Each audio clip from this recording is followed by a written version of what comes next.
Está na hora de abrir a mente para saber mais. Vem aí, Unicultura! Olá! Hoje estamos aqui na Igreja São Luís Gonzaga, em Brusque, e vamos falar um pouco dessa edificação que no dia 17 de junho completa 60 anos de sua consagração. É um importante exemplar de arquitetura religiosa para o mundo todo. O autor do projeto foi Gottfried Buhm.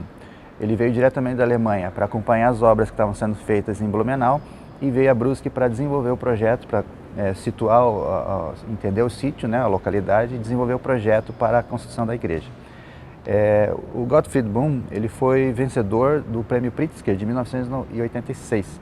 Esse é um prêmio que é da maior importância para a arquitetura. A família de Gottfried, ela é toda constituída por arquitetos. Pai, mãe, filhos seguiram essa atividade e se especializaram em arquitetura religiosa. Até por isso, eles foram indicados para realizar então um projeto da arquitetura da igreja de Blumenau, aqui de Brusque e de Presidente Getúlio.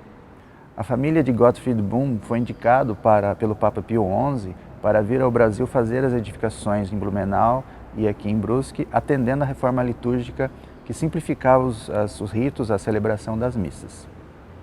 Viu que tema legal a gente tem hoje para o Unicultura? Vem com a gente então conhecer um pouquinho mais dessa história.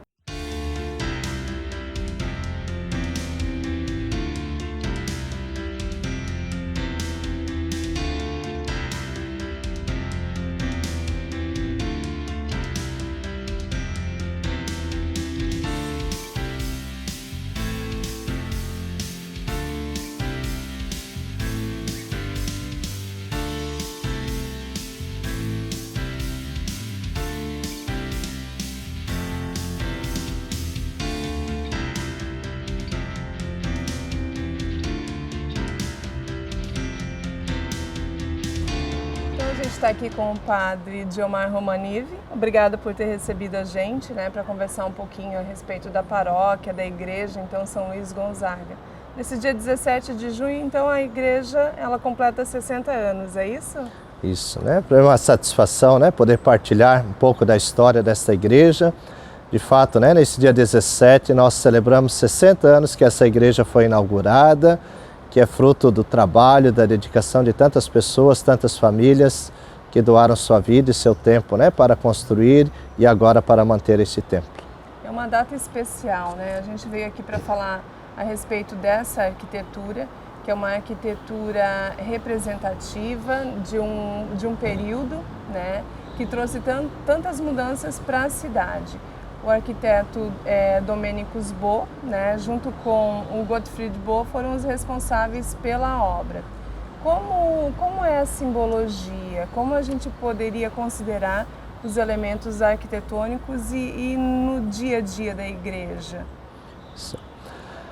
A igreja pode ser olhada desde dois pontos de partida. Primeiro, como cartão postal da cidade, uma grande obra de arquitetura, que atrai tantos turistas que vêm ver a sua beleza, mas também pode ser olhado pelo aspecto da fé, e aí todo o seu aspecto catequético, porque ela foi tudo pensada justamente para ser uma catequese para as pessoas que aqui vêm.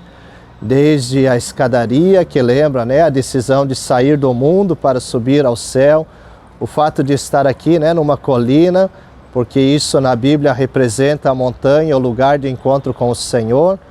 E depois todos os espaços que foram pensados, as 12 colunas que lembram os apóstolos, a pia batismal, que lembra o lugar da purificação, a porta da fé. Então tudo isso vai fazendo com que o fiel adentre a uma experiência do mistério e olhando para os elementos consiga compreender elementos que vivem e alimentam a nossa fé. É muito interessante a gente ver diversas representações. A gente sabe também que teve um processo de aceitação ou não inicial, com esse projeto, e que à medida em que a comunidade ela foi se adaptando, aceitando a igreja, começou a ter mais frequência. Em 2010 a gente teve uma reforma, que foi incorporado alguns mosaicos. Isso, em 2010, né, o padre Arierto, que era o pároco, junto com Dom Murilo Krieger, que era o arcebispo de Florianópolis, então pediram para Cláudio Pastro, que é um grande arquiteto sacro, né, que de grandes obras, sobretudo em Aparecida, né, que são destaque as obras do santuário. Então ele veio fazer uma visita e olhou para a realidade para trazer algumas, né, inovações da liturgia, alguns elementos, né, de todo o processo de reforma litúrgica que houve. Então ele quis dar um pouco mais de vida, sobretudo alguns aspectos, e aí ele fez toda então a organização também na pia batismal, mas sobretudo os 3 painéis que ele colocou, né, lá no presbitério, e a modificação do altar central, onde ficava o sacrário, que é o que ele colocou para a lateral, como formando aqui uma capela à parte, né, a Capela do Santíssimo. Então ela é uma igreja então localizada aqui no centro de Brusque, no alto da colina, né, como o padre mencionou, e ela se destaca muito na paisagem, né? Hoje a gente tem algumas edificações no seu entorno que não valorizam, não permitem que ela seja contemplada de todos os ângulos da cidade, mas ela ainda se destaca. Ela é um projeto bastante importante e imponente na cidade e que acaba indicando e constituindo também a identidade, né, dessa comunidade. Algo que é importante a gente dizer, a gente está então prestes a comemorar os 60 anos, né, da construção da igreja no dia 17 de junho. E o padre estava me contando que na quinta-feira, né, Corpus Christi, vai se realizar uma celebração aqui no lado externo? Isso, né? A festa de Corpus Christi, que é para nós o testemunho de fé nossa, né? A proclamação da fé na Eucaristia. Então já anos anteriores houve concentrações no estádio, na arena, e esse ano nós vamos fazer aqui aos pés da escadaria, justamente para dar esse destaque de que nós somos peregrinos, temos, né, um templo que nos acolhe e é a partir dali que nós queremos viver este ano a fé na Eucaristia, a celebração de Corpus Christi. É uma festa, né, um momento de festa bem significativo.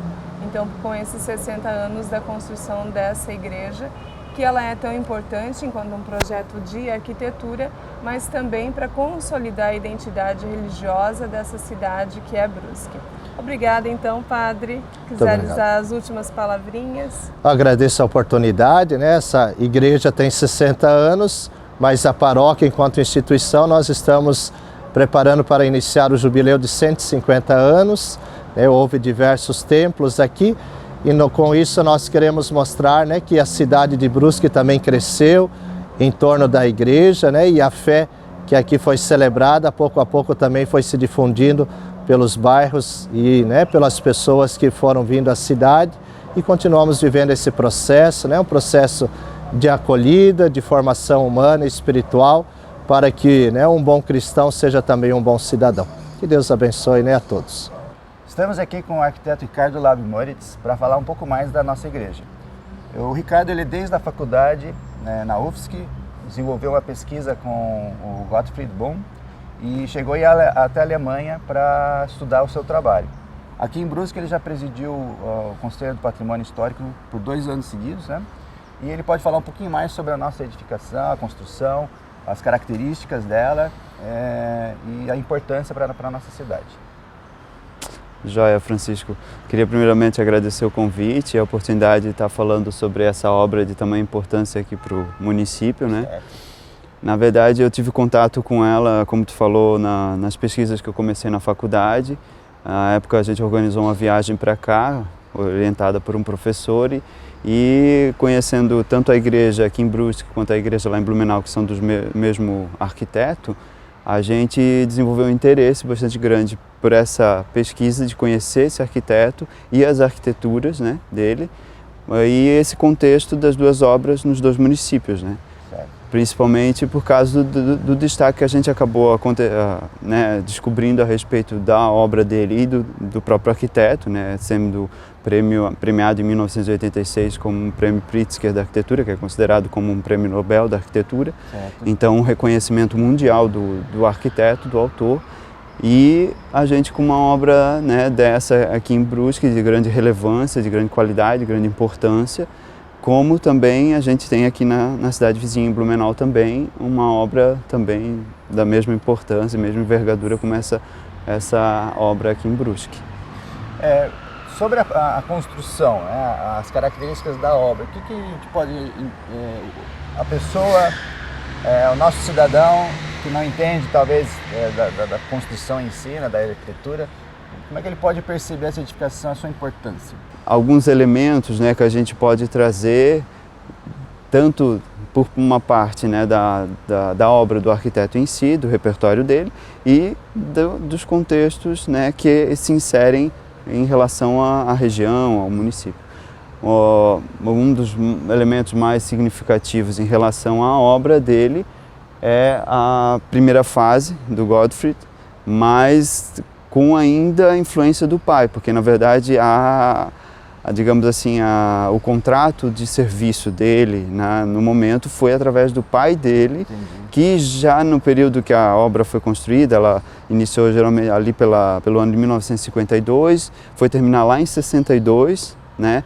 Mas por causa da parte do pórtico da frente que acabou sendo feito posteriormente, mas a nave principal acabou sendo terminada em 58, se eu não estou equivocado. A importância desse contexto que ele traz é que foi uma transição então da obra do pai, Domenikus Bohn, para o filho, Gottfried Bohn. E a obra de Blumenau, ela tem mais características da arquitetura do pai.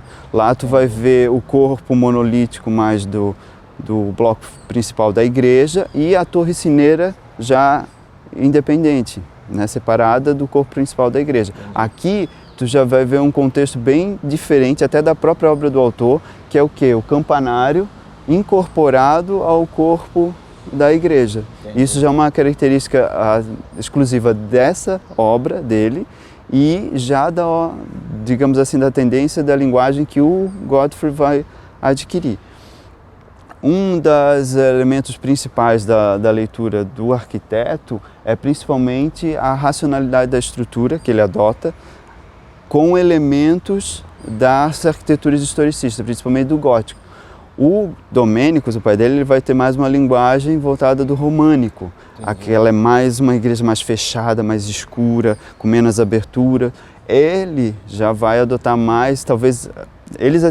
A literatura atribui muito a influência até da proximidade dele com a Catedral de Colônia, que é um expoente do gótico mundial, né? Sim. É uma das maiores catedrais góticas do mundo. E acredito que isso ele trouxe para a obra dele. Por quê? Porque quando tu vai fazer a leitura da obra dele, ele já traz mais a presença da luz, aberturas maiores, e que é o que a gente vai ver aqui na igreja de Brusque, né? Entendi. Uma outra característica que a gente já conversou anteriormente é a respeito do uso dos materiais locais. Isso. Né? Aí é trazendo para o contexto local, né? Essa leitura é uma outra importante leitura que se faz da obra, como, por exemplo, a introdução da cantaria de pedra, e aí a pedra local, né?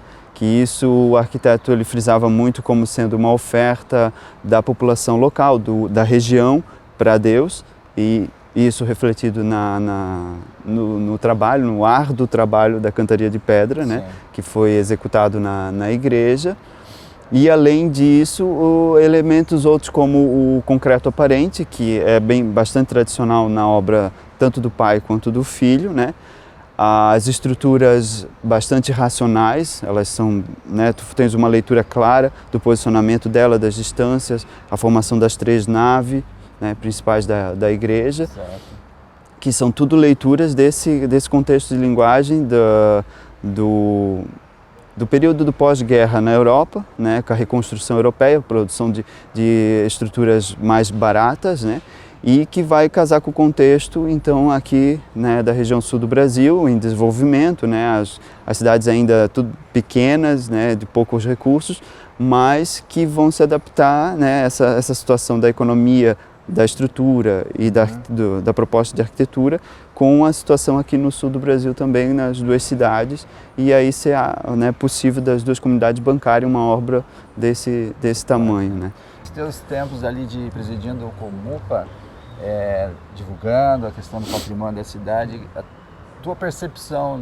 da aceitação da comunidade, acha que mudou isso ou ainda as pessoas têm uma reserva em relação a esse edifício? Eu acho que foi um passo bastante importante na ocasião da pesquisa que eu desenvolvi no programa especial de treinamento, que era o PET lá da arquitetura da UFSC, que eles oportunizaram a gente fazer um projeto de extensão e aí produzir aquele material que está exposto aqui no fundo da igreja, contextualizando a obra, né?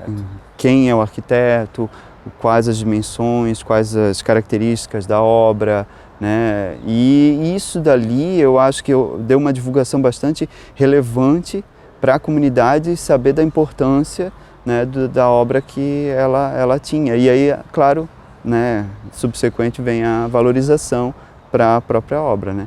Então, hoje eu acredito que a igreja ela tenha, digamos assim, uma visão diferente na comunidade brusquense, na comunidade católica, e uma ligação maior com a importância que ela tem para o contexto da arquitetura, não só aqui de Brusque, mas principalmente de Brusque. Ela é um ícone aqui, né, digamos, no contexto da arquitetura local e no contexto, né, da arquitetura do Estado, da obra modernista do Estado. Ela com certeza, né, ela é assumida assim, por muitos estudiosos da área como um ícone da arquitetura moderna, principalmente da arquitetura moderna sacra, né, que não é muito comum, né? Existem muitos expoentes, mas são, né, pontuais em lugares do globo, né? E aqui a gente tem esse ícone, né, e que deve ser valorizado, deve ser mantido, né, e preservado, né? Então, dentro de um contexto de patrimônio, com certeza essa igreja aqui é uma igreja a ser preservada para o resto da história do município. Afinal de contas, um vencedor de Pritzker coloca Brusque no mapa da arquitetura mundial, não é? Com certeza, né? A gente sabe, né, que o Pritzker ele não foi, digamos assim, significativo por esse momento, né, da linguagem arquitetônica dele aqui. Só que aqui faz parte da obra dele, foi com certeza um experimento para ele chegar no que ele chegou no auge da carreira dele, que foi na década de 60, né, com uma linguagem muito mais à la Niemeyer, digamos assim, mais escultórica, né, mesmo que sacra, mas mais monumental, assim, no sentido da forma, né, a forma mesmo, falando, gritando, a maneira com que ele se expressava naquelas arquiteturas, muito diferente desse período inicial dele, que era mais essa arquitetura modernista racionalista e que teve expoentes em outros lugares, na Alemanha, né? Tem igrejas muito semelhantes a essa em elementos, né? Entendo. Como, por exemplo, o arco botante, né? Essa transferência das cargas horizontais da cúpula da abóbada central para as estruturas laterais, né, para não haver a interrupção com algum outro elemento tentando segurar os esforços horizontais nessa nave principal da igreja. Então, tu vê estratégias, né, que se repetem na Europa, que provavelmente ele buscou do gótico lá da cidade de Colônia, onde ele viveu a vida toda quase, a Catedral de Colônia, e vendo refletida então na obra aqui em Brusque, né? Mesmo que modernista, né, ele restaura e traz essas referências, né? Assim como também, né, a obra também do próprio serviço daqui, que era muito incondizente com o que existia na Europa, mas apesar do arquiteto ter alguns comentários a respeito de que a obra não saiu do jeito que ele tinha projetado, mas foi o que, né, também o serviço da época de engenharia aqui da região e até próprios trabalhadores da obra, né, a mão de obra mesmo, ela pôde ofertar de serviço até, né, para a obra sacra e tudo, como a própria cantaria de pedra, né, dos Bittencourt aqui da região da Bateias, né, que já eram tradicionais nesse tipo de de artesanato de construção em pedra, né? Entendo. E eles próprios, né, extratores dessa pedra na natureza e que trabalharam na obra da igreja fazendo esse trabalho, né, impecável de cantaria de pedra que tu vê que são pedras irregulares e o encaixe ali é muito perfeito e preciso, né? Até a própria solidez desse paredão do pórtico de entrada, a altura, né, que eles conseguiram atingir. Claro que é uma parede dupla, né? A face de fora é a aresta perfeita, lisinha. Provavelmente para a face de dentro deve ter uma face mais rebuscada, menos tratada, né? Duas paredes grossas. O interessante também é que ela não é retangular na planta, ela é um trapézio. Ah, isso eu não sabia.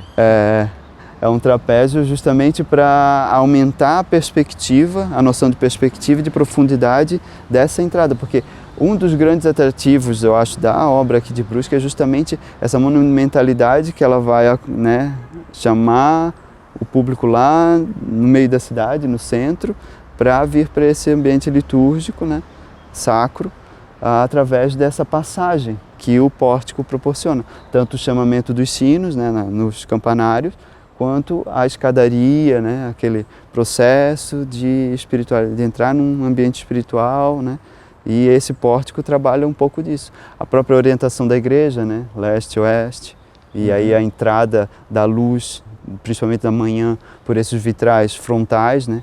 A luz é uma coisa incrível, né, nessa obra, né, tanto os vitrais frontais aqui com a entrada de luz. Tu entra na igreja, a luz vem de trás. A luz vem das partes dos vitrais de cima, né? Por cima da abóbada das naves secundárias, das naves laterais. E ela não te permite também ver exatamente de onde é que a luz vem, porque tem aquela meio que uma platibanda ou uma prateleira de luz ali que te bloqueia a visão das... E do mesmo jeito que a luz entra pelas laterais do altar, também não identificando exatamente de onde é que vem a luz. Tudo naquele sentido de que a luz está presente naquele ambiente, mas tu não sabe de onde é que ela vem. Tudo para fazer aquela ideia de transcender a realidade e fazer o contato com a espiritualidade. Então tu vê que há toda uma poesia por trás dessa obra e casando com o uso que ela tem, né? Apesar dessa frieza, talvez, da cor da obra, esse jogo de luz dela é uma coisa fantástica que eu acho que tu não vai encontrar em poucos outros, talvez na Catedral de Brasília, né? Alguns outros lugares assim que trabalham a luz dessa forma litúrgica e tão poética como ela é trabalhada nessa arquitetura. Muito bem. Então eu queria agradecer o Ricardo por dar essa aula aqui para nós, a respeito da nossa igreja aqui.